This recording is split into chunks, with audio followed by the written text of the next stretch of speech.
நீங்கள் பார்த்துக் கொண்டிருப்பது நியூஸ் 21 செய்திகள். தமிழ்நாடு செய்திகளை உடனுக்குடன் தெரிந்து கொள்ள நியூஸ் 21 செய்திகளை பாருங்கள். உண்மை, உழைப்பு, உயர்வு. பழனியில் பங்குனி உத்திர திருவிழாவின் முக்கிய நிகழ்ச்சியான முத்துக்குமர சுவாமி வள்ளி தெய்வானை திருக்கல்யாண வைபவம் விமர்சையாக நடைபெற்றது.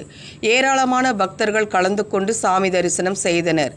6 படை வீடுகளில் 3ஆம் படை வீடான பழனி முருகன் கோவிலில் பங்குனி உத்திர திருவிழா கடந்த 5ஆம் தேதி கொடியேற்றத்துடன் துவங்கியது. 10 நாட்கள் நடைபெறும் பங்குனி உத்திர திருவிழாவை முன்னிட்டு கொடிமுடி காவேரி ஆற்றிலிருந்து தீர்த்தம் எடுத்து பாத யாத்திரையாக வரும் ஆயிரக்கணக்கான பக்தர்கள் முருகனுக்கு தீர்த்தம் செலுத்தி வழிபடுகின்றனர். இந்நிலையில் திருவிழாவின் முக்கிய நிகழ்ச்சியான திருக்கல்யாணம் 6ஆம் நாள் திருவிழாவான இன்று மாலை நடைபெற்றது. திரு ஆவினான்குடி கோவிலில் நடைபெற்ற திரு கல்யாண வைபவத்தில் அருள்மிகு முத்துக்குமர சுவாமி வள்ளி தெய்வானைக்கு திருமணம் நடைபெற்றது.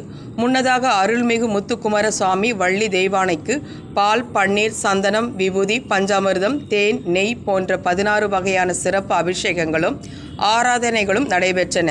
தொடர்ந்து அருள்மிகு முத்துக்குமர சுவாமி வள்ளி தெய்வானையுடன் மணக்கோலத்தில் வெள்ளித்தேரேறி 4 கிரி வீதிகளில் வலம் வந்து பக்தர்களுக்கு அருள் பாலித்தனர்.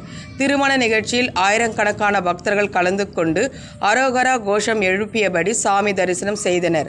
பங்குனி உத்திர திருவிழாவின் முக்கிய நிகழ்ச்சியான பங்குனி தேரோட்டம் நாளை வெள்ளிக்கிழமை மாலை 4:30 மணிக்கு நடைபெற உள்ளது.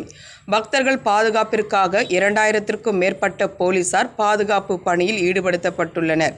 திருவிழாவிற்கான ஏற்பாடுகளை அறங்காவலர் குழுவினர் மற்றும் திருக்கோயில் நிர்வாகம் செய்து வருகிறது.